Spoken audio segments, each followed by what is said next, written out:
आज Valentine's day है। Valentine's day पे एक बार फिर से तमाम हिंदू संगठन जो है वो सक्रिय हो गए हैं, लठ डंडे लेकर निकल रहे हैं, घूम रहे हैं और कह रहे हैं कि अगर कहीं भी कोई कपल्स बैठा दिखाई दिया तो फिर उसकी खैर नहीं। हमारे साथ युवा हैं, उनसे क्या उनका क्या कुछ कहना है, उनका क्या कुछ मानना है, सबको लेकर सीधे उनसे बात कर लेते हैं। ये जो हिंदू संगठनों का विरोध आज के दिन देखने को मिलता है, आप कैसे इसे देखते हैं?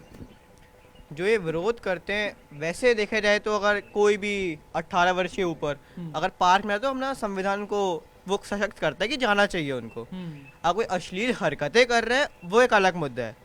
और जैसे युवाओं के लिए सबसे बड़ा मुद्दा तो एम्प्लॉयमेंट है। उस चीज़ को लेकर कोई कुछ बोलता नहीं है। और भी बहुत सारे मुद्दे हैं, एजुकेशन सिस्टम है, बहुत सारी चीज़ें। उस चीज़ को लेकर संगठन कभी उसमें आया नहीं मार्केट में। जैसे कि मेरे साथी ने बोला कि महिलाओं की सुरक्षा, उस चीज़ के लिए कभी कोई मुद्दा सामने आता नहीं है। और इस दिन के लिए सब वो संगठन एकदम एक्टिव हो जाते हैं। आपको नहीं लगता कि ये तो किसी की भी व्यक्तिगत आज़ादी है? अगर वो अडल्ट है वो पार्क में जा सकता है, उसमें किसी को क्या दिक्कत होना चाहिए? यहाँ इंडियन कॉन्स्टिट्यूशन का आर्टिकल 19 सभी को राइट टू एक्सप्रेशन देता है, कहीं भी आप घूम सकते हो, और राइट टू स्पीच देता है। लेकिन लोगों को अडल्ट हैं तो वो कहीं भी घूम सकते हैं, लेकिन जो ये हिंदू संगठन है इनको कोई संविधान अधिकार नहीं है कि ये किसी भी कपल को रास्ते में रोक के या पार्क में देख के मारें। इसका ये काम तो कानूनी है, या अगर अश्लीलता फैला भी रहे हैं तो कानून उनको देखेगा। कानून उनको देखेगा, सही बात है। आपको लठ लेके, लठ पे तेल डाल के आपको कोई हक ये नहीं दे रहा है कि आप जाके किसी के साथ मारपीट करें।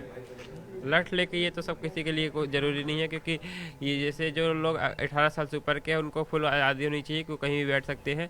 बस ये है कि मतलब वो ऐसा इनको वो है कि अश्लील हरकत ना करें, लेकिन वो उनका इतना हक बनता है कि वो कहीं भी जाके बैठ सकते हैं अपने, मतलब कि जिससे वो प्यार करते हैं फिर वो करते हैं, तो मतलब वो अपने साथ रख सकते हैं उनको। आपको नहीं लगता कि ऐसे लोग जो युवाओं को आज के दिन डरा रहे हैं, धमका रहे हैं, इनके खिलाफ ही कार्रवाई होनी चाहिए? हाँ, बिल्कुल होनी चाहिए, क्योंकि जब वो 18 प्लस है तो उनको आज़ादी है। अब जैसे फॉरेन कंट्रीज में देखते हैं वहाँ तो कोई रिस्ट्रिक्शंस नहीं है, वहाँ कोई दल नहीं है कि लठ लेके पीछे पड़े। वहाँ तो लड़कियों की भी सेफ्टी है, सबकी सेफ्टी है। तो ये आपको क्या लगता है, ये आज हमारे देश में इन तमाम चीज़ों को लेकर बात हो रही है, ये कोई मुद्दा भी होना चाहिए कि कपल्स क्या कर रहे हैं? ये मुद्दा होना चाहिए कि कहाँ मंदिर है, क्या नहीं है, ये मुद्दे होने चाहिए? या रोजगार मुद्दा होना चाहिए, महंगाई मुद्दा होना चाहिए? क्या मुद्दे होने चाहिए आपके? जो ये वैलेंटाइन वगैरह प्यार व्यार का मुद्दे, ये तो कोई मुद्दा नहीं, ये कहीं से कहीं तक कोई मुद्दा नहीं। बाकी रोजगार, अनएम्प्लॉयमेंट या बाकी चीज़ें, ये मेन मुद्दा है जिसके ऊपर तो बात ही नहीं करते कोई।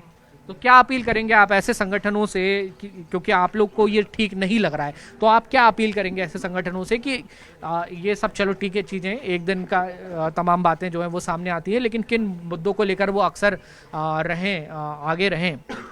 पहली बात तो इंडिया के एजुकेशन सिस्टम पे लोगों को ज़्यादा बात करनी चाहिए, जबकि उन पे बात नहीं करी जा रही है। फालतू के पॉलिटिकल मुद्दे उठाए जा रहे हैं। और युवाओं को भी ये ध्यान देना चाहिए कि श्री राम ने हमें मर्यादा सिखाई है, हमें बाहर नहीं बैठना चाहिए इस तरीके से। अपना प्रेम इजहार करना है तो पूरा साल होता है, बस एक ही दिन नहीं होता वैलेंटाइंस डे। क्या बात है, बहुत बढ़िया। देखिए, आपके लिए प्रेम का इजहार करने का कोई एक दिन नहीं होता है। हम तो मर्यादाओं में रहने वाले लोग हैं, मर्यादा में तो हम हमेशा रहेंगे। देश में बड़े मुद्दे हैं, क्योंकि अक्सर वैलेंटाइंस डे वगैरह को महिलाओं की सुरक्षा से जोड़ दिया जाता है कि उनके साथ कहीं कोई गलत हरकत ना हो जाए, इसलिए ये लट्ठे लेकर निकल रहे हैं। सहमत हैं क्या इस बात से आप? इस बात से बिल्कुल सहमत नहीं हूँ, क्योंकि एक दिन नहीं है, साल में 365 दिन होते हैं, और 365 दिन में रोज़ ही ये काम हो रहा है कि लड़कियां गायब हो जाती है, छोटे छोटे बच्चों का रेप होता है, और बहुत सारी चीज़ें होती है जिस पर पूरे साल ये ध्यान नहीं देते हैं। और एक दिन ध्यान देने से कुछ नहीं होता है, इन्हें अगर करना है तो रोज़ ध्यान देना चाहिए संगठनों को। महिलाओं की सुरक्षा पर ध्यान देना चाहिए। दिल्ली से लापता होने केसेस आते हैं, भोपाल से आते हैं, मध्य प्रदेश से आते हैं, वो सभी स्टेट से आते हैं। बाकी जिस स्टेट में अगर बिजनेसमैन पॉलिटिशियन ज़्यादा रहते हैं उस स्टेट में ज़्यादा चांसेस है इस चीज़ के।